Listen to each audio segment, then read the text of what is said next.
Hello, this is Mike Rawlinson. He's my trainer, and I'll let him do the rest of the intro. I'm Mike Rawlinson. I'm a strength and conditioning coach, and I'm 73 years old. And Garen's going to interview me about my life. So, with that, we'll let Garen start asking the questions. Where did you grow up? I grew up in Syracuse, New York, which is in central New York, a real, when I grew up, real blue-collar town, and it has the reputation of having the most snow of any city in the United States. So, horrible place to live. Glad to leave. How's your schooling growing up, and what did you do after school, sports-wise, or just what was life like? Well, my life centered, my life and my brothers, I have three brothers, centered around sports. We played all the sports: basketball, baseball, football, hockey, and I boxed when I became a teenager. But our life pretty much centered around that during the school year, and in the summers, that's what we did, was play sports. So not a lot of academic expertise in our family until later, but so that was my life growing up. What did you aspire to be when you were in school? Well, initially I thought I really liked cars, was big into cars, and I thought I'd be an auto mechanic, but I realized that I didn't want to do that, and then I decided to go in the military, and specifically the Marine Corps. And I did terrible in high school, and graduated last in my class, and took 6 years to do it. I had quit for a year, so I didn't excel at all academically. But when I got in the Marine Corps, everything changed. I realized that I could excel at things other than sports. I was a very aggressive kid, and that's exactly what the Marine Corps was looking for. So I went from being a loser in Syracuse to excelling in the Marine Corps. Tell us a little bit about your time in the Marine Corps. Well, I initially, of course, went through boot camp at Parris Island, then was assigned to Camp Lejeune in North Carolina. And while I was there, I tried out for Marine Recon, and was assigned to the 2nd Recon Battalion at Courthouse Bay. And then I was there for about a year, and then got assigned to Okinawa, 3rd Marine Division. So I spent a year and a half in the Far East, in Okinawa, and several ports in Southeast Asia, including Vietnam. Went to Vietnam in November of '63, right after the coup where Diem was killed and there was an overthrow of the government. Went to Vietnam then for 7 months, and then came back and got out. And I was out for about a year and a half, and decided I wanted to go back in the military. So the Marine Corps, I went down and talked to them, and they weren't going to guarantee me my old unit back, so go back into recon. So I went and talked to the Army Special Forces, and they could guarantee me an opportunity for Special Forces. Of course, I had to make it. But so I decided to go give that a shot. So I went in the Army and went to Special Forces. Prior to going to SF, though, I got an opportunity to go to Infantry Officer Candidate School. So I took that and got my commission, and then went to Fort Bragg and went through Special Forces training, and then went to Vietnam with them. How would you say that Vietnam changed from your first tour to your last tour? Well, I had a unique experience. I went to Vietnam when it was just really getting underway, and there wasn't a whole lot of action. It was just starting in '63. When I came back in '67, things were really hot, and it wasn't at a time when we had our highest troop deployment there, but it was close. And while there, I ran recon teams, 6-man teams, into Laos and North Vietnam. We were in a top secret program with Special Forces. And one of our launch sites was Khe Sanh. And my team went to launch in Laos the day before Khe Sanh, the big attack started. So the morning of the attack, I was there.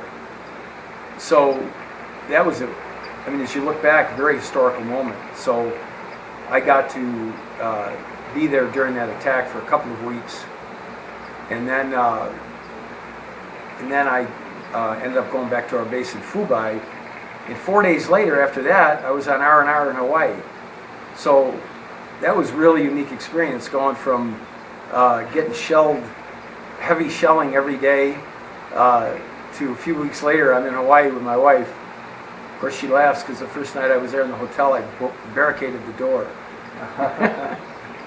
What would you say that day-to-day life was like in Vietnam, not in combat, or I don't know if day-to-day life was combat? Well, let me say one other thing before we get into that.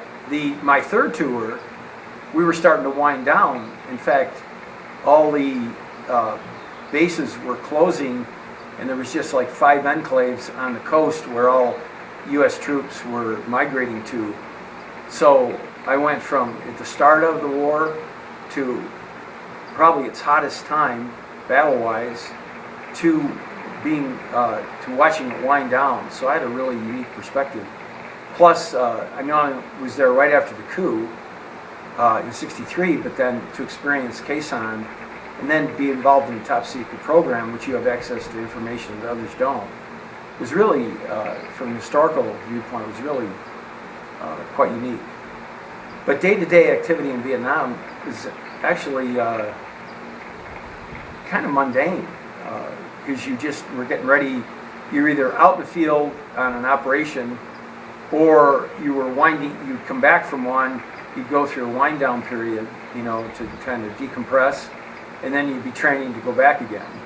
So, and of course, decompression period was try to get your wits back and kind of relax, but then when you get into mission, you know, the adrenaline would start to get going again, and you start training for it, and then of course, so you're just kind of balancing this adrenaline up and down of combat and coming off combat and then getting ready to go out again. So yeah, you were telling me about how it was hard, the adrenaline after coming off combat. It's hard to become unwired. And how did you say that you dealt with that back? Oh, that's what you're trying to get to. Well, we spent a lot of time in bars fighting. That was our way of decompressing, and I guess it was. I mean, considering the alternative to drugs, I never got involved in the drug scene. It never had any allure to me at all, and I wasn't a big drinker, so my way of decompressing was beating the crap out of people. Yeah, getting in fights. But it was actually a lot of laughs. We had a lot of fun. So before you said that you were there when it was kind of just starting, when it was really heated and when it was coming back down. What was life when you back here before and after each part of that, and how that the climax of the war affected life back in the States? How do you think? Well, it was wild in this country because there was so much dissent against the war. So, you know, you'd come home and you'd hear all this dissent. And you tried to separate yourself from that because the people that were dissenting against the war, I had nothing in common with. So I didn't associate with them at all. So I tried to stay away from them. But one funny story is, I think this is what you're alluding to, is after my second tour coming back from Vietnam, we flew into Travis Air Force Base, and then they bused us to San Francisco International to catch our flights home. And we're pulling in the military bus, and there was a bunch of hippies demonstrating against the war, and they started pounding on the bus, calling us baby killers and all that garbage. So I was with a friend of mine, a fellow Green Beret, and we just looked at each other and said, let's get him. And we made the bus driver open the door and jumped out into him. It was like I don't know, around 15, and we started wailing on them, and they started running from us. So that was kind of funny because the airport security come and escorted us, and we're not escorting you. We're protecting those guys from you. Would you say that America's attitude or the actions that they took changed from beginning to end? Or, Oh yeah. Yeah. Like Yeah. how? Well, reporting of the war, to my understanding of it, from my seeing it, and having been in Vietnam, was totally false. They were reporting things that weren't true. I can remember the night Cronkite said that called for us to get out of the war, and that changed everything. And of course, like Walter Cronkite was God, and he had insights over, anybody else. Come on. But it changed radically the whole opinion about the war, and everything went downhill as far as opinion for the war. I'm not saying the war was fought right from the politician side, but what I am saying is we won that war from a military standpoint. And you talk to any combat veteran, and they are extremely pissed at hearing we lost the war. We did not lose the war. The politicians lost the war. And so, but because of public opinion that went against Vietnam, we had all these people that made Vietnam veterans look like second-class citizens. And a lot of vets took on this attitude of, I'm a loser. And I personally never had that attitude, nor did the guys I served with. We were there, we knew why we were there, we wanted to be there, and we thought it was right to be there. However, it wasn't right to be in a war not to win it. And that was a political decision to not win that war, because we could have won that war. So I want to make it real clear that we did not lose that war. The politicians lost it. So we've covered before your childhood. We covered a bit of what happened during the war. How do you feel getting back into the States and normal life? Like, I mean, not normal, but like what people would say civilian life after that. How was the transition and how you lived after that? Well, actually, once I decided to get out, I got out after 10 years, 7 months in, something like that. And I had 3 tours in Vietnam. I decided to get out, and that military life was over, and I just went full bore into civilian life. And of course, you never get over, once you've been in combat, you never get over the effect of that on you. There isn't a day go by in my life, even today, last time I was in Vietnam was June of 72. So what's that, 42 years ago? Something like that. I'm not calculating. Yeah. And I still think about it every day. So it still has a major impact on you. But, when I was out, and it was time to move on. So that was my attitude. Any other comments you would like to make or information you'd like people to know? Advice to the youngins? Well, my advice to the young ones is that, when I decided to go in the military, I was dating a girl. We'd been dating for a couple of years, and of course she didn't want me to go in, but I decided to go in, and it actually never entered my mind to not go in. And I'm so glad I did that, because so many guys I know, and even young people I know today, that have a dream and don't pursue it because of a relationship. And when you're that young, making a decision like that, not following your dream, I think is a huge mistake. So my advice is to follow your dream. And again, when I went back in Special Forces, the woman I've been married to for 47 years, we had met just 3 months before I went in. And I knew she was the girl I was going to marry.